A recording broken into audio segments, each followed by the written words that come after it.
액보다 5억 1천여만 원 늘었습니다. 김건희 여사 명의의 서울 서초구 아크로비스타 대지 지분과 건물은 지난해보다 약 3억 8천만 원 올랐습니다. 윤 전 대통령에 이어 재산이 많은 퇴직자는 최상목 전 기획재정부 장관, 홍준표 전 대구광역시장 순이었습니다. 민생회복 소비 쿠폰 신청 나흘 만에 전체 대상자의 57.1%인 2,890만 명이 신청한 것으로 나타났습니다. 지난 21일부터 어제까지 하루 평균 700만 명대의 신청이 이어지며 총 지급액은 5조 2,186억 원에 달했습니다. 오늘은 1차 신청 첫 주 요일제 마지막 날로 출생연도 끝자리가 5와 0인 국민이 신청할 수 있습니다. 내일부터는 출생연도와 관계없이 누구나 신청할 수 있으며 신청 마감은 9월 12일 오후 6시입니다. 전국에 더위가 이어지면서 폭염특보가 더욱 확대되고 있습니다. 서울은 오늘 한낮 기온이 37도까지 오르겠고 내일은 더위가 절정에 달하며 낮 기온이 38도까지 치솟을 전망입니다. 이세훈 기상전문 기자가 보도합니다. 전국적인 폭염이 연일 기세를 더하고 있습니다. 남쪽의 고온다습한 공기가 한반도로 지속 유입되면서 폭염특보도 계속해서 확대 강화되고 있습니다. 강원도 태백을 제외한 전국에 폭염특보가 내려진 가운데 수도권과 강원, 충청과 호남 지역에 내려져 있던 폭염주의보는 오늘 오전 10시를 기해 폭염경보로 격상됐습니다. 오늘 한낮 기온은 서울과 대전이 37도, 강릉과 대구 35도 등으로 어제와 비슷하거나 조금 더 덥겠습니다.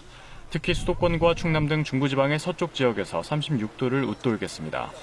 북태평양 고기압에 이어 대기 상층의 티베트 고기압까지 우리나라로 확장하면서 폭염은 주말에 세력을 더할 전망입니다. 내일 서울의 낮 기온은 평년보다 8도가량 높은 38도로 예보됐고 그 밖에 전국 대부분 지역에서도 평년보다 5도 안팎 높은 기온이 나타나겠습니다. 한낮에 열기가 식지 않아 밤에는 도심과 해안가를 중심으로 열대야가 계속되고 있습니다. 서울은 엿새 연속 열대야가 이어진 데 이어 앞으로도 계속될 전망입니다.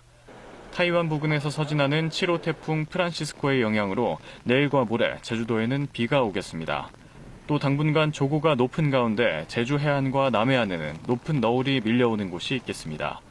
폭염은 내일 절정에 이른 뒤 다음 주에도 길게 이어질 전망입니다. KBS 뉴스 이세흠입니다. 요즘 같은 불볕더위에는 10분만 노출돼도 피부 온도가 체온보다 높은 40도 이상으로 치솟습니다. 폭염에 많이 노출될수록 피부 손상은 물론 신체 노화도 1년 이상 빨리 진행되는데요. 자세한 내용 박광식 의학전문기자가 보도합니다. 한낮 기온 33도, 거리엔 양산을 쓴 시민들이 부쩍 늘었습니다. 양산은 얼굴을 포함한 상반신 정도만 가려줄 뿐입니다. 얼굴 피부 때문에 쓰기는 하는데 햇빛이 너무 세고 이럴 때 이 밑으로는 안 가려지잖아요. 실제로 타는 것도 타는 건데 약간 낮은 화상처럼 입을 때도 있어서. 오후 4시쯤 야외 정원에서 손등의 온도를 실제로 측정해봤습니다. 그늘에서 29도였던 피부 온도가 햇볕에 10분 노출된 뒤 40도 넘게 치솟습니다. 피부가 손상될 수밖에 없습니다. 고온에 의한 열 노화 같은 경우에는 콜라겐이나 엘라스틴과 같은 피부 단백질을 타겟을 해서 깊은 주름을 형성하거나 탄력의 저하를 유발할 수 있습니다. 극심한 폭염은 피부뿐 아니라 신체 노화까지 촉진합니다. 미국 서던 캘리포니아대 분석 결과 1년 중 폭염 일수가 절반 이상인 지역 주민은 열흘 미만인 지역 주민보다 생물학적 노화가 최대 14개월 빨라진 것으로 나타났습니다. 폭염은 대표적인 신체 스트레스 중에 하나입니다. 열 스트레스를 더 많이 받게 되면 염증성 사이토카인이 더 많이 분비돼서 노화를 촉진하게 됩니다. 혈관 확장 능력도 조금 떨어지고 땀샘 기능도 떨어지고. 전문가들은 햇빛 자외선뿐 아니라 열 차단까지 신경 써야 한다고 조언합니다. 외출 시에는 손 선풍기를 적극 활용하고 찬 물수건으로 목과 팔을 자주 닦아주는 게 좋습니다. KBS 뉴스 박광식입니다. 미국의 상호관세 협상 마감 시한이 일주일 앞으로 다가온 가운데 신임 산업통상자원부 장관이 미 상무장관을 만나 막바지 협상을 벌였습니다. 미 상무장관은 한 인터뷰에서 미국과 일본 간의 무역 합의를 보고 한국은 욕이 나왔을 거라고 표현했는데 일본과 협상을 지렛대 삼아서 한국을 압박하려는 의도로 보입니다. 워싱턴 김지숙 특파원입니다. 하워드 러트닉 미 상무장관은 한 방송 인터뷰에서 한국과의 무역 협상을 언급했습니다. 한국도 유럽처럼 협상 타결을 매우 원한다며 미국과 일본의 합의 내용을 보면서 한국이 욕설을 했을 거라고 말했습니다. You can hear the expletives out of Korea when they read the Japanese deal, because the Koreans and the Japanese, they stare at each other. 한국과 일본이 대미 수출에 있어 경쟁 관계란 점을 짚으며 미일 협상 결과를 지렛대 삼아 한국을 압박하려는 의도로 풀이됩니다. 앞서 일본은 759조 원 규모의 대미 투자를 약속하고 자동차와 쌀 시장 등의 개방 조건으로 25%였던 상호 관세와 자동차 관세를 15%로 낮추기로 합의했습니다. 특히 자동차의 경우 일본과 비슷한 수준으로 관세를 낮추지 못하면 한국 자동차 업체들이 상대적으로 불리해질 수 있습니다. I think there's a lot of pressure now on the South Koreans because, they've got to get a deal that's as good as Japan. 당초 예정됐던 한미 간 2+2 협의는 불발됐지만 통상 간 협상은 계속됐습니다. 김정관 산업통상자원부 장관과 여한구 통상교섭본부장은 러트닉 장관과 만나 막바지 협상을 벌였습니다. 정부 관계자는 1시간 20분 동안 심도 있는 협의를 했다고 밝혔습니다.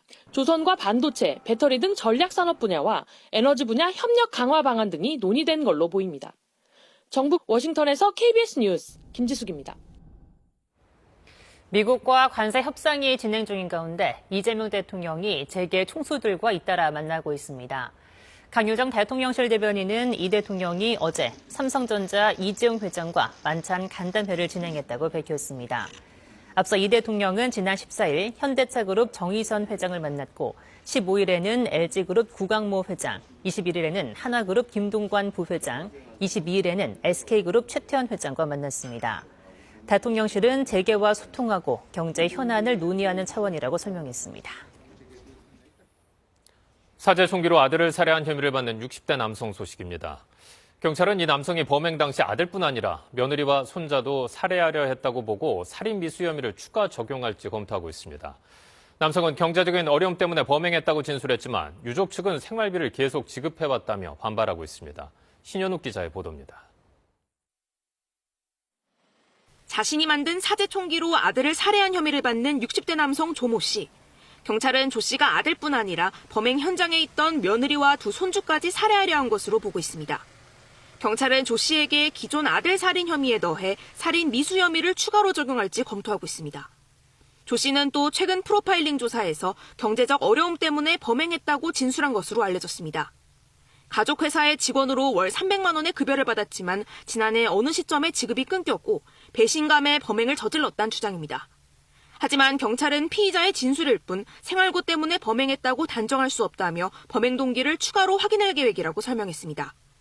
경찰은 조 씨의 휴대전화를 포렌식하는 한편 금융계좌를 들여다보기 위해 계좌 압수수색 영장도 신청했습니다. 유족들도 조 씨에게 생활비를 계속 지급했으며 가정부라도 없었다고 반박하고 있는 것으로 전해졌습니다.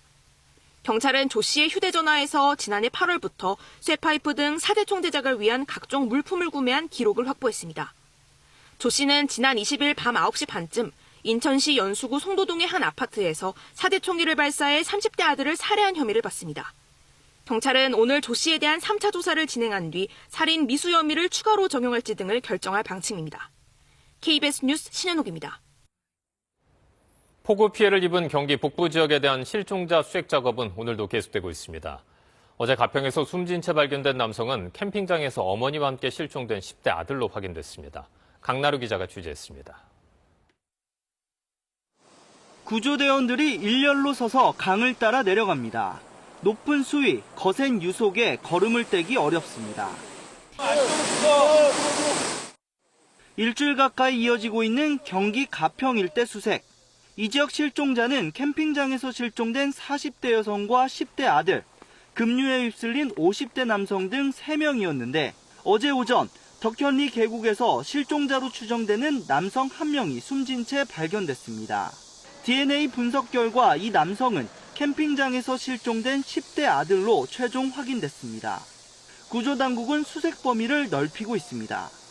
청평댐이 방류를 했기 때문에 그 물이 유속이 굉장히 강합니다. 강동대교, 그다음 그 한강 지류까지 범위를 넓혀서. 지난 폭우로 나흘째 고립돼 있던 이 마을은 겨우 진입로가 복구됐습니다. 지게를 져가지고 음식이라든지 물이라든지 서로 날라줘가지고 그걸로 그냥 연명하고 있었습니다. 하지만 마을 안쪽 도로는 여전히 무너져 내렸고 다리는 아예 끊겼습니다. 여름 대목을 앞둔 상인들은 막막하기만 합니다. 지금 이렇게 왜 어두워요? 전기가 나갔으니까. 전기가 아예 물도. 어제까지 핸드폰도 안 됐어요. 이번 폭우로 피해를 입은 전국 시설 응급 복구율은 이제야 50%를 넘겼습니다. KBS 뉴스 강나루입니다. 최근 의사단체와 정치권의 연이은 접촉으로 의정 갈등이 봉합 수순에 들어간 가운데 정부가 의대생 복귀를 위한 의대 교육 정상화 방안을 발표했습니다. 학생들의 2학기 복귀를 허용해주고 졸업 시기도 조정해주겠다는 건데 특혜 논란이 불가피해 보입니다. 최광호 기자가 보도합니다. 의대생 8천여 명이 유급 처분을 앞둔 가운데 정부가 이들의 2학기 복귀를 사실상 허용하고 졸업 시기도 조정해주기로 했습니다. 원칙적으로 1년 단위로 운영되던 의대 교육을 예외적으로 학기제 형태로 운영하겠다는 겁니다. 교육부는 오늘 이와 같은 내용을 담아 의대생 복귀 및 교육에 대한 정부 입장을 발표했습니다. 이번 발표에서 정부는 그간 진행된 논의를 통해 의대가 있는 대학 총장단, 의총협의 입장을 존중하기로 했다고 밝혔습니다. 앞서 의총협은 정부에 교육의 질을 훼손하지 않는 범위 내에서 학생을 포용하겠다며 구체적인 방안들을 제안했습니다. 먼저 미복귀생이 2학기 복귀 시 방학 등을 활용해 1학기 미수학점을 소화하도록 하겠다고 밝혔습니다. 이렇게 하면 예과생들과 본과 1, 2학년은 큰 차질 없이 2월 졸업이 가능해집니다. 다만 52시간의 임상실습 의무가 있는 본과 3, 4학년의 경우에는 이 방식을 적용할 수가 없어서 졸업 시기를 8월 등으로 조정하는 방식으로 대응하기로 했습니다. 의총협은 8월 졸업생들을 위해 의사 국가고시를 추가 실시해달라고 요구했는데 정부는 검토할 계획이라면서 열린 입장을 취했습니다. 정부는 이번 대책이 기존의 학사 유연화 조치와는 다르다고 설명했습니다. 하지만 전례 없는 학기제 운영과 임상실습 기간 단축 등으로 인한 의학교육 질 저하 우려, 기존 복귀 의대생들과의 형평성 문제 등 논란들이 이어질 것으로 보입니다. KBS 뉴스 최강호입니다. 기후환경 뉴스 기후는 말한답니다. 올여름 프랑스에선 빈대 출몰 건수가 지난해에 비해서 50%나 증가한 것으로 나타났습니다. 프랑스 방제 전문조합에 따르면 올 상반기 빈대 방제 건수는 총 7만 6천여 건으로 여행객 등 인구 이동이 많은 지역에서 특히 집중적으로 발생하고 있습니다. 전문가들은 현지 숙소나 대중교통 이용 시 주의가 필요하며 여행을 마치고 돌아온 후에도 짐에 빈대가 붙었는지 확인해야 한다고 당부했습니다.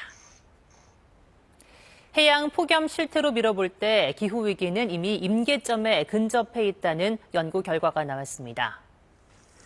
중국 남방과기대학 연구팀은 2023년 세계를 휩쓴 해양 폭염을 정밀 조사한 결과 강도와 지속 기간, 규모 면에서 전례 없는 수준이었다고 밝혔습니다. 특히 폭염 활동량이 앞선 지난 40여 년의 평균치보다 훨씬 높았는데 구체적으로 지속 기간은 평균의 4배, 발생 면적은 전체 해양 표면의 96%에 이르는 신기록을 썼다고 연구팀은 밝혔습니다.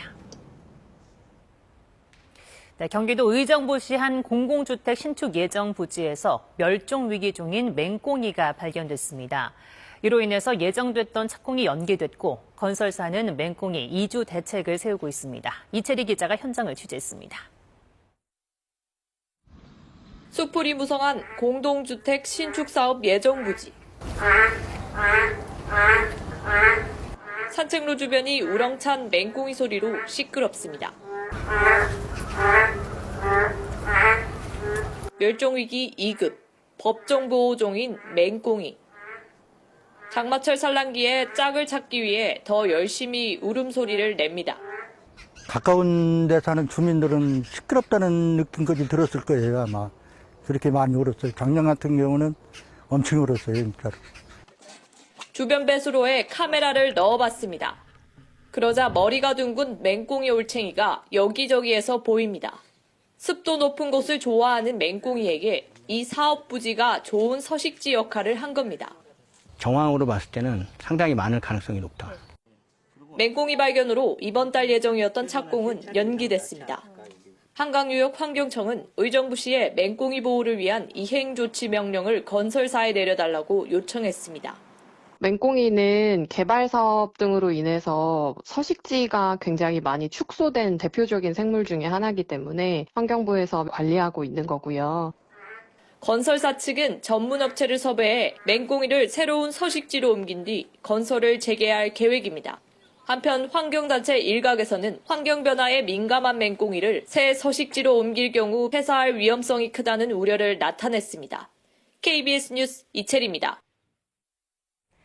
폭염의 기세가 더 강해졌습니다. 강원도 태백을 제외한 전국에 폭염특보가 발효 중이고 폭염경보가 대부분 지역으로 확대됐습니다. 오늘 서쪽 지역은 더 덥겠습니다. 서울과 대전, 전주의 낮 기온이 37도까지 오르겠습니다. 내일은 이번 폭염이 절정에 달하겠습니다. 서울의 낮 기온이 38도까지 오르겠고 열기가 식지 못해서 밤더위도 더 심해지겠습니다. 이렇게 폭염이 심해지는 건 북태평양 고기압과 티베트 고기압이 우리나라를 덮으며 열기가 빠져나가지 못하고 계속 쌓이고 있기 때문입니다. 또 태풍의 간접 영향으로 주말 동안 제주도에는 강한 비바람이 몰아치겠습니다. 현재 제주 해상에는 풍랑주의보가 발효 중입니다. 주말까지 바다의 물결이 최고 5m로 매우 높게 일겠습니다. 또 남해안과 제주도 해안에는 높은 널이 밀려오는 곳이 있겠습니다. 해안가 안전사고에 각별히 주의하셔야겠습니다. 지금까지 날씨 전해드렸습니다. 김건희 특검팀이 청탁과 공천 개입, 특혜 의혹 등과 관련해 오늘 오전 서울 서초구 자택과 김 여사 가족, 김선교 국민의힘 의원에 대한 압수수색에 나섰습니다. 내란 특검팀은 비상계엄 당시 소방청에 언론사 단전 단수를 지시한 혐의로 이상민 전 행정안전부 장관을 소환했습니다. 이재명 대통령이 지난 5월 노동자가 작업 중 숨진 SPC 공장에서 오늘 현장 간담회를 열고 반복되는 산업재해에 대한 대책 마련을 강조했습니다. 이 대통령은 오후에는 부산을 찾아 광주와 대전에 이어 세 번째 타운홀 미팅을 진행합니다. 오늘 서울 낮 기온이 37도까지 오르는 등 폭염이 기승을 부리며 태백을 제외한 전국 대부분 지역에 폭염특보가 내려졌습니다. 한반도 상공을 덮은 고기압층이 열기를 가두고 중국 남부로 접근하는 태풍이 더운 공기를 밀어올리면서 이번 주말에는 수도권 기온이 38도를 넘나드는 등 폭염이 절정에 이를 것으로 보입니다. 한미 간 2+2 고위급 회담은 취소됐지만 김정관 산업통상자원부 장관과 미 상무장관이 만나 막바지 협상을 벌였습니다. 미국이 일본과 협상을 지렛대 삼아 한국을 압박하려 한다는 분석이 나오는 가운데 정부 관계자는 1시간 20분 동안 심도 있는 협의를 했다고 밝혔습니다. 전국에 더위가 이어지면서 폭염특보가 더욱 확대되고 있습니다. 특히 수도권이 가장 더운데 오늘 서울이 37도, 내일은 38도까지 오르며 폭염이 절정에 이를 전망입니다. 이세연 기상전문 기자의 보도입니다. 전국적인 폭염이 연일 기세를 더하고 있습니다. 남쪽의 고온다습한 공기가 한반도로 지속 유입되면서 폭염특보도 계속해서 확대 강화되고 있습니다. 강원도 태백을 제외한 전국에 폭염특보가 내려진 가운데 수도권과 강원, 충청과 호남 지역에 내려져 있던 폭염주의보는 오늘 오전 10시를 기해 폭염경보로 격상됐습니다. 오늘 한낮 기온은 서울과 대전이 37도, 강릉과 대구 35도 등으로 어제와 비슷하거나 조금 더 덥겠습니다. 특히 수도권과 충남 등 중부지방의 서쪽 지역에서 36도를 웃돌겠습니다. 북태평양 고기압에 이어 대기 상층의 티베트 고기압까지 우리나라로 확장하면서 폭염은 주말에 세력을 더할 전망입니다. 내일 서울의 낮 기온은 평년보다 8도가량 높은 38도로 예보됐고 그 밖에 전국 대부분 지역에서도 평년보다 5도 안팎 높은 기온이 나타나겠습니다. 한낮에 열기가 식지 않아 밤에는 도심과 해안가를 중심으로 열대야가 계속되고 있습니다. 서울은 엿새 연속 열대야가 이어진 데 이어 앞으로도 계속될 전망입니다. 타이완 부근에서 서진하는 7호 태풍 프란시스코의 영향으로 내일과 모레 제주도에는 비가 오겠습니다. 또 당분간 조고가 높은 가운데 제주 해안과 남해안에는 높은 너울이 밀려오는 곳이 있겠습니다. 폭염은 내일 절정에 이른 뒤 다음 주에도 길게 이어질 전망입니다. KBS 뉴스 이세음입니다. 미국의 상호관세 협상 마감 시한이 일주일 앞으로 다가온 가운데 신임 산업통상자원부 장관이 미 상무장관을 만나 막바지 협상을 벌였습니다. 미 상무장관은 한 인터뷰에서 미국과 일본 간의 무역 합의를 보고 한국은 욕이 나왔을 거라고 표현했는데 일본과 협상을 지렛대 삼아 한국을 압박하려는 의도로 보입니다. 워싱턴 김지숙 특파원입니다. 하워드 러트닉 미 상무장관은 한 방송 인터뷰에서 한국과의 무역 협상을 언급했습니다. 한국도 유럽처럼 협상 타결을 매우 원한다며 미국과 일본의 합의 내용을 보면서 한국이 욕설을 했을 거라고 말했습니다. You can hear the expletives out of Korea when they read the Japanese deal, because the Koreans and the Japanese, they stare at each other. 한국과 일본이 대미 수출에 있어 경쟁 관계란 점을 짚으며 미일 협상 결과를 지렛대 삼아 한국을 압박하려는 의도로 풀이됩니다. 앞서 일본은 759조 원 규모의 대미 투자를 약속하고 자동차와 쌀 시장 등의 개방 조건으로 25%였던 상호 관세와 자동차 관세를 15%로 낮추기로 합의했습니다. 특히 자동차의 경우 일본과 비슷한 수준으로 관세를 낮추지 못하면 한국 자동차 업체들이 상대적으로 불리해질 수 있습니다. I think there's a lot of pressure now on the South Koreans because, they've got to get a deal that's as good as Japan. 당초 예정됐던 한미 간 2+2 협의는 불발됐지만 통상 간 협상은 계속됐습니다. 김정관 산업통상자원부 장관과 여한구 통상교섭본부장은 러트닉 장관과 만나 막바지 협상을 벌였습니다. 정부 관계자는 1시간 20분 동안 심도 있는 협의를 했다고 밝혔습니다. 조선과 반도체, 배터리 등 전략산업 분야와 에너지 분야 협력 강화 방안 등이 논의된 걸로 보입니다. 정부 관계자는 구체적인 협상 내용은 일괄 타결에 앞서 공개하기 어렵다며 추가 협상 일정 등도 아직은 정해지지 않았다고 설명했습니다. 워싱턴에서 KBS 뉴스 김지숙입니다. 사제 총기로 아들을 살해한 혐의를 받는 60대 남성에 대해서 경찰은 이 남성이 며느리와 손자도 살해하려 한 것으로 보고 살인 미수 혐의를 추가 적용할지 검토하고 있습니다. 남성은 경제적인 어려움 때문에 범행했다고 진술했지만 유족 측은 생활비를 계속 지급해왔다며 반발하고 있습니다. 신현욱 기자의 보도입니다.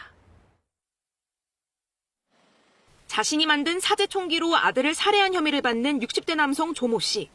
경찰은 조 씨가 아들뿐 아니라 범행 현장에 있던 며느리와 두 손주까지 살해하려 한 것으로 보고 있습니다. 경찰은 조 씨에게 기존 아들 살인 혐의에 더해 살인 미수 혐의를 추가로 적용할지 검토하고 있습니다. 조 씨는 또 최근 프로파일링 조사에서 경제적 어려움 때문에 범행했다고 진술한 것으로 알려졌습니다. 가족 회사의 직원으로 월 300만 원의 급여를 받았지만 지난해 어느 시점에 지급이 끊겼고 배신감에 범행을 저질렀다는 주장입니다.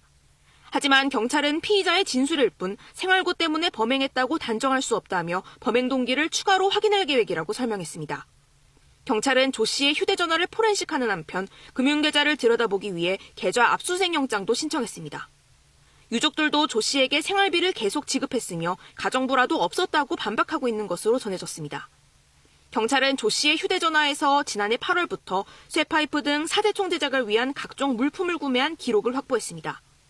조 씨는 지난 20일 밤 9시 반쯤 인천시 연수구 송도동의 한 아파트에서 사제총기를 발사해 30대 아들을 살해한 혐의를 받습니다. 경찰은 오늘 조 씨에 대한 3차 조사를 진행한 뒤 살인 미수 혐의를 추가로 적용할지 등을 결정할 방침입니다. KBS 뉴스 신현옥입니다.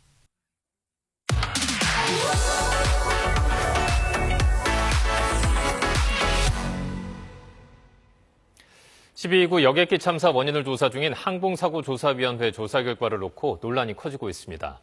유가족들은 사조위가 조사 관련 자료와 기록을 선별적으로 공개하며 불신을 키우고 있다고 주장하고 있습니다. 이 사안 취재하고 있는 경제산업부 이지은 기자와 자세히 살펴보겠습니다. 자, 이 기자, 지난 주말 사고조사위원회가 유가족을 상대로 조사 과정을 설명하다 거센 항의를 받았잖아요. 어떤 상황이었던 건가요? 네, 이 사고조사위원회가 유가족에게 엔진 정밀 검사 결과를 설명하는 자리였습니다. 네. 이 자리에서 이 조종사가 엔진이 크게 손상을 입자 이 손상을 입은 오른쪽 엔진을 끄는 비상 절차를 수행한 정황이 확인됐다라고 설명을 했습니다. 이 큰 불을 막기 위한 매뉴얼대로의 조치였던 건데 네. 조종사 녹음 장치에 관련 내용이 저장돼 있었다는 겁니다. 그런데 이후 조사 과정에서 실제 꺼진 엔진은 오른쪽이 아닌 왼쪽 엔진인 걸로 확인됐다고 밝혔습니다. 사조위는 또 사고기 엔진의 자체 결함도 없었다고 판단했습니다. 엔진 블랙박스 조사에서 결함 흔적이 확인되지 않았고 동체 착륙 당시에 엔진의 소음 등을 분석한 결과 정상 출력의 65% 이상의 동력이 남아있어서 비행이 가능한 수준이었다고 설명했습니다. 자, 그러면 사고 과정에서 조종사의 실수가 있었다는 뜻으로 해석될 수 있을 것도 같은데 유가족들이 이 부분을 문제 삼는 거죠? 네, 이 사조의 설명대로라면 조종사가 착오로 손상이 덜한 엔진을 껐을 가능성이 제기됩니다. 네. 그런데 사조위는 항공기 블랙박스, FDR 기록 등으로 확인했다고 설명만 했을 뿐이고 당시 조종사가 좌측 엔진을 끄기까지 엔진 상태를 알 수 있는 구체적인 기록은 내놓지 않았습니다. 유가족은 녹음 장치의 일부 내용만으로 조종사 과실로 단정짓고 있다며 기록 공개를 요구하고 있습니다. 네. 이 김유진 여객기 참사 유가족 협의회 대표의 말 들어보시죠. 근거들을 쉽게 설득하고 납득할 수 있게 제시를 해주셔야 되는데 그 일부러 좀 보게 해달라 이렇게 했는데 이것들은 다 안 된다라고 말씀을 하셨고 사조위의 결론 자체에 대해서도 여러 반론과 또 가능성이 제기되고 있다고요? 네, 이 사조위 판단에 대해서 반박하는 여러 근거와 가능성들이 잇따라 나오고 있습니다.